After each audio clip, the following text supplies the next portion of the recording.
संकुल स्तरीय जो विज्ञान प्रदर्शनी है, इसमें आप जो मॉडल लाए हैं और चार्ट लाए हैं और जो भी आप अपने हिसाब से तैयारी करके आए हैं, तो इस तैयारी में आप सभी का इस संकुल में बहुत स्वागत है। और हम चाहते हैं कि आप इसी प्रकार इन चार्टों से सीखोगे और आगे कोई बड़ा काम करोगे, वैज्ञानिक बनोगे, डॉक्टर बनोगे, इंजीनियर बनोगे और समाज को एक नई दिशा दोगे। इसी सोच के साथ अब अपन यहाँ से अपनी प्रदर्शनी के बारे में थोड़ी जानकारी आपको देना है। तो सभी तैयार हो? सभी तैयार? बस क्लिप काट बेटा। क्या नाम है अपना? अपना परिचय।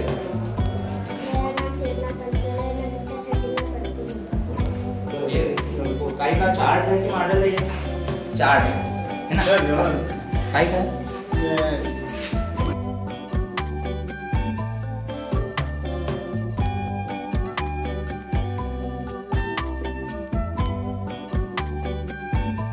किसके बारे में ये? हाँ, क्या बताना चाहते हो आप? कैसे क्या है? क्या बताओ ना। सर सुनने की जरूरत। हाँ हाँ, कैसे? 9 प्रकार की संख्या है। बिल्कुल। कौन कौन से? प्राकृत संख्या, पूर्ण संख्या, पूर्णांक संख्या, सम संख्या, विषम संख्या, भाज्य संख्या, अभाज्य संख्या, परिमेय संख्या, अपूर्णांक संख्या। बहुत अच्छी जानकारी इनके, ताली बजाएंगे इनके लिए। प्राकृत संख्या किसको कहते हैं? किसी को पता है? किसको पता है? हाँ, खड़ी बैठो। एक से स्टार्ट होती है ना? और हम और अच्छे से कोई बता सकता है कि एक से जहाँ तक जाए वहां तक, है ना? जितनी भी बड़ी संख्या। और प्राकृत संख्या सही है ना? 1 2 3 4। प्राकृत संख्या क्या है कि जब हम किसी वस्तु को पहली बार हमने देखा और गिनना शुरू करा तो एक ही आया सामने, यहाँ से एक से गिनती की पहले शुरुआत हुई थी, इसलिए इसको प्राकृत संख्या कहते हैं। सबसे पहले मनुष्य ने गिनना जो है ना, वस्तुओं को देख के सीखा। ठीक, अभी अपने को क्या बिना वस्तु देखे हम याद कर लेते हैं 1 2 3 4, लेकिन सबसे पहले मनुष्य ने जब गिनना शुरू करा तो पहले एक वस्तु को देखा और वहां से फिर 1 2 3 4, इसकी गिनती की शुरुआत कहां से हुई? पहले। इसलिए एक प्राकृत संख्या 1 से शुरू होती है और सबसे प्राकृत संख्या सबसे छोटी कौन सी है? बहुत बढ़िया। चलिए और इसमें कोई बात जोड़ सकते हैं।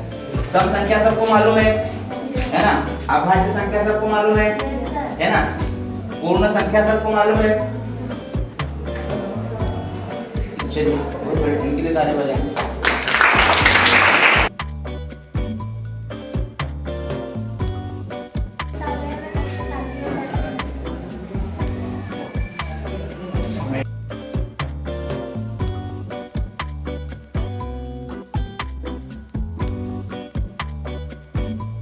तो ये जल के बारे में बताएंगे। क्या जल के बारे में बताएंगे, जरा सुनना।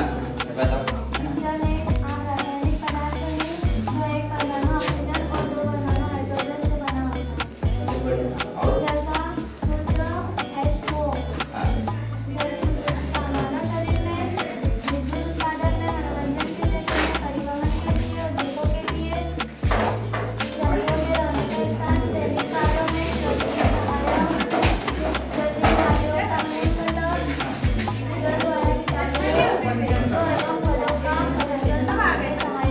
बहुत बढ़िया बेटा, कोई बात नहीं करेंगे, है ना? तो चलिए नमस्कार।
मछली पकड़ना के मतलब मनोरंजन के लिए करते हैं क्या? जीविका के लिए करते हैं।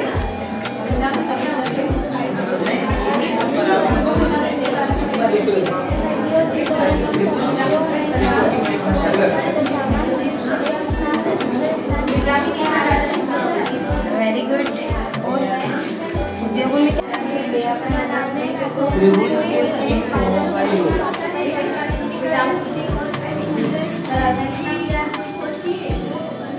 जैसे तुमने यहाँ लिखा है समबाहु त्रिभुज है ना, ये त्रिभुज का प्रकार हुआ, विषमबाहु त्रिभुज का प्रकार हुआ, समकोण त्रिभुज ये त्रिभुज के प्रकार ही था। अधिक कोण त्रिभुज, न्यून कोण त्रिभुज, समद्विबाहु त्रिभुज, ये सब प्रकार है कि नहीं? तो समबाहु त्रिभुज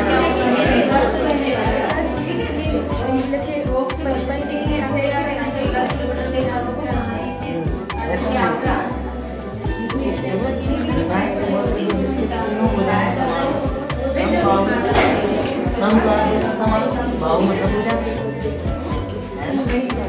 समान भुजाएं, समद्विबाहु मतलब समान, द्वि मतलब क्या होता है? द्विकार के प्रकार है कहाँ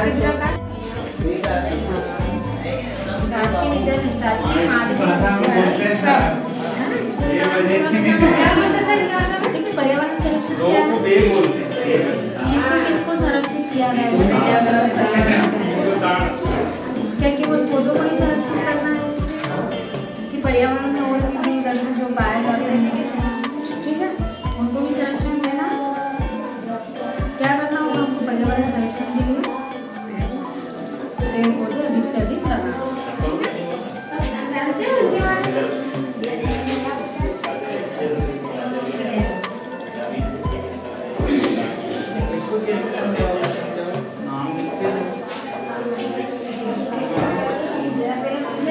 क्या-क्या चीजें बनेंगी पर्यावरण संरक्षण सारी हमें बताएंगे।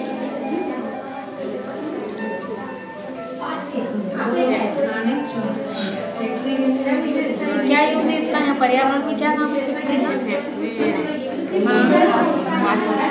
हाँ, जिससे क्या होता है? नुकसान पहुँचा, अच्छा, मतलब प्रदूषण होता है इससे। तो क्या करना चाहिए इससे बचने के लिए? हमें अधिक से अधिक पेड़ पौधे लगाना चाहिए। अच्छा, इसके बाद क्या चीज़ें बनी इधर? लकड़ी के सामान। हाँ, लकड़ी के सामान कहाँ से प्राप्त होते हैं हमको? लकड़ी काटते हैं, पेड़ पौधों से प्राप्त होते। तो ये करना चाहिए कि हमको कम से कम पेड़ों को काटना चाहिए और अधिक से अधिक पेड़ हमको लगाना चाहिए, जिससे पर्यावरण सुरक्षित है। इसके बाद ये क्या है? अच्छा, मकान। यहाँ पर हमने वृक्षों को जो है रोपित किया है।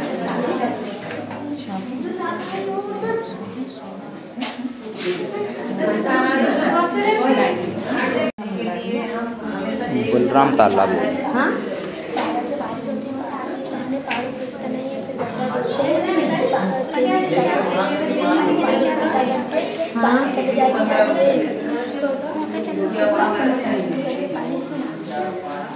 ये क्या चीज़ है? अच्छा, तो ये पानी को स्टोर करके तो ये बलराम तालाब योजना तो सरकार की योजना है, व्यक्तिगत सरकारी बनाई। हाँ, सरकारी योजना निर्माण करेंगे तालाब क्या हम भी बना सकते हैं? हाँ, बना सकते हैं।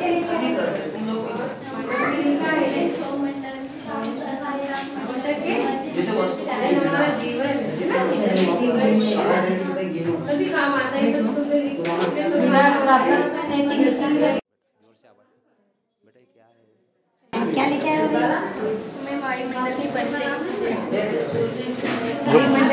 नहीं, सुनो सुनो, ये वायुमंडल की परत के बारे में है ना, तो कैसे इसको देखना, के ऐसे देखना है। ये बढ़िया, देखो एक नंबर दिख रहा है। आप मंडल, फिर समताप मंडल, फिर मध्य मंडल, फिर आयन मंडल और फिर रेंज। क्षोभ मंडल में बादलों का निर्माण होता है और यहाँ अधिकांश द्रव्यमान पाया जाता है 70 से 80%। और फिर उसके बाद आता है समतल मंडल, यानी कि वायुयान उड़ते हैं। तो यहाँ हमारी मुख्य परत है ओजोन परत, जो हमें सूर्य की तेज किरणों से बचाती है। ओजोन परत और कुछ भी कहते हैं क्या? रक्षा कवच क्यों कहते हैं? क्योंकि वो हमें सूर्य की तेज किरणों से बचाती है, हमारी रक्षा करती है। हाँ, यदि वो परत नहीं हो तो क्या होगा? जल जाएंगे हम, कि ज़्यादा धूप होगी और कुछ भी हो सकता है।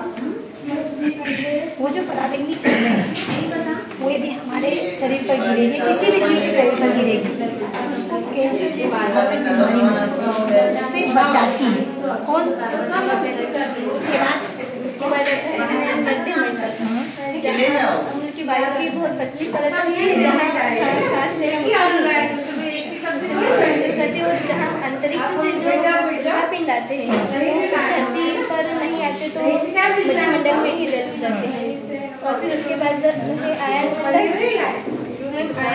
में जो हमारे संचार, रेडियो संचार के जो ये है इलेक्ट्रॉनिक, वो सैटेलाइट उनके आयन मंडल के द्वारा ही होते हैं। उसके बाद है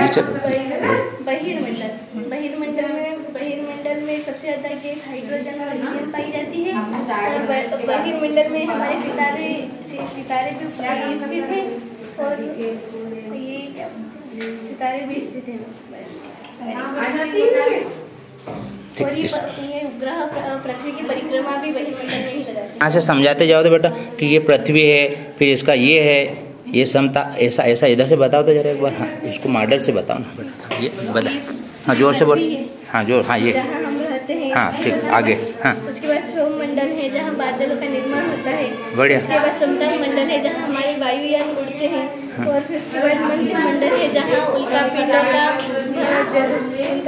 समाप्त हो जाते हैं। फिर उसके बाद आयन मंडल है, जहाँ हमारे रेडियो संचार के जो इलेक्ट्रॉनिक है वो सैटेलाइट द्वारा संचालित होते हैं। फिर बहिर्मंडल वहाँ जो स्थित सितारे हैं वो होते हैं। फिर उसके बाद जो पृथ्वी वहाँ उपग्रह परिक्रमा। ये वायुमंडल की परतों का मतलब मॉडल है ना?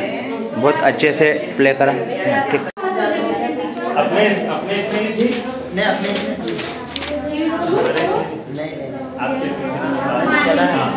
नहीं हमारे इसमें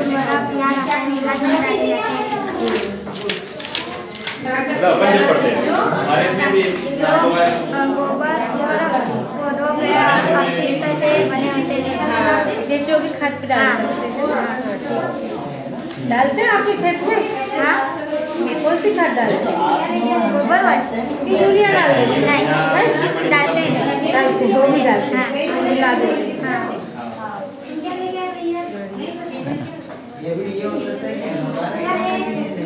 जब पढ़ाई ना विटामिन से हमारे लिए क्या आवश्यक है?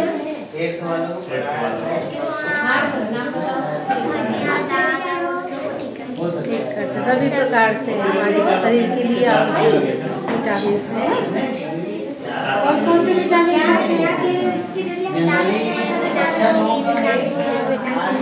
विटामिन डी कहाँ से मिलता है?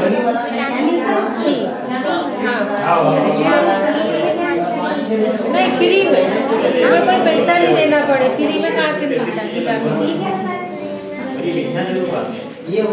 इधर मालूम हो तो बता दो। सूर्य के प्रकाश सुबह 9-10 बजे तक जो प्रकाश आता है ना, वो विटामिन डी फ्री में मिलता है।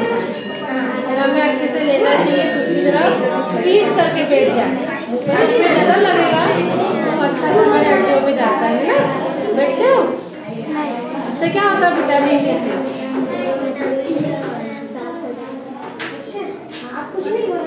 हड्डियाँ में चलो कार्बोहाइड्रेट के बारे में इसको पूछो। चलो कार्बोहाइड्रेट क्या है?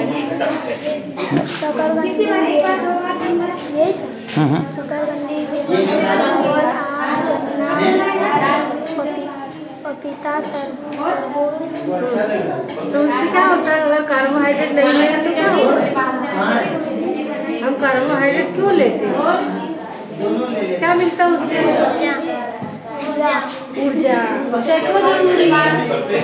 ये गाय की खेती मतलब जैविक खेती का महत्व। ऊर्जा क्या करेंगे? काहे के लिए चाहिए रहती है ऊर्जा? क्यों खाते हैं हम? खाना खाते हैं ना, खाने में सब खाते हैं हम, पर हमने कभी कार्बोहाइड्रेट ज़्यादा ले लिया, ज़्यादा ऊर्जा आ जाएगी, है ना, ताकत आ जाएगी, काम ज़्यादा होगा हमसे। खाने के लिए सब चीज़ आवश्यक है, लेकिन ऊर्जा हमें खाने से मिलती है, कार्बोहाइड्रेट से ही मिलती है, जिससे हमें काम करने की शक्ति आती है। और हमारे शरीर में नए नए का निर्माण करते रहते, टूटी टूटी से हमारा कमी रहती है हमारे शरीर में, जिससे विटामिन से कार्बोहाइड्रेट वसा सभी आवश्यक है। खाते हो शक्कर वगैरह खाते हो?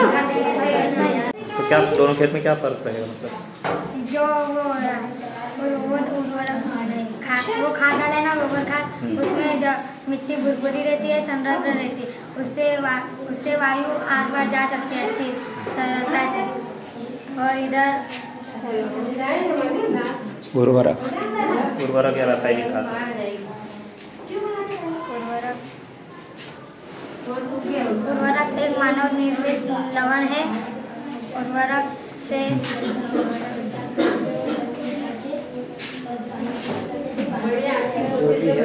पानी कैसे भेजा जाएगा? और क्या होगा? सूख जाएगा। वो पानी कहाँ जाएगा?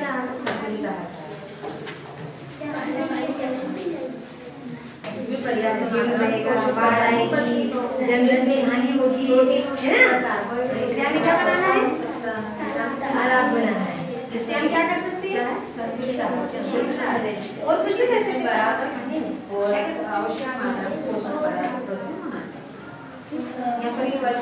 मछली से प्राप्त होगी, मछली पालन हो सकता है। और वर्षा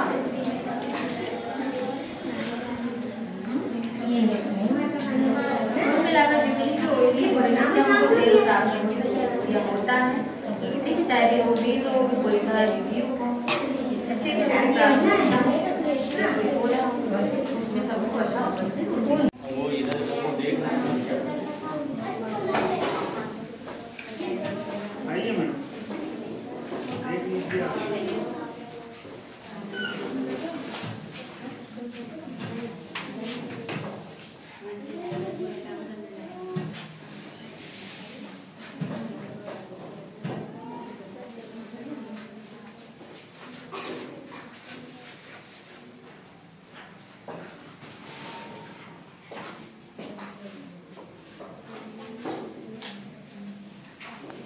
आप सही है।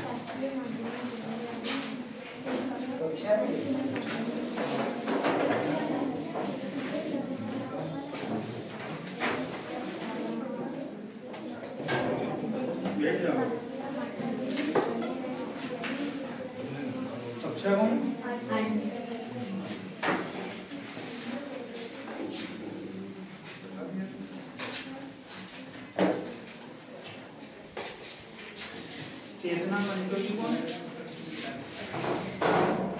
स्कूल का नाम? शासकीय माध्यमिक विद्यालय बनिहाल।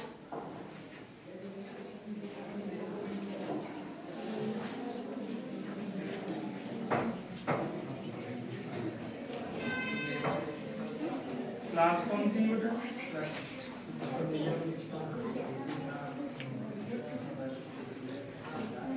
कृतिका पाटिल एमएस अपने ये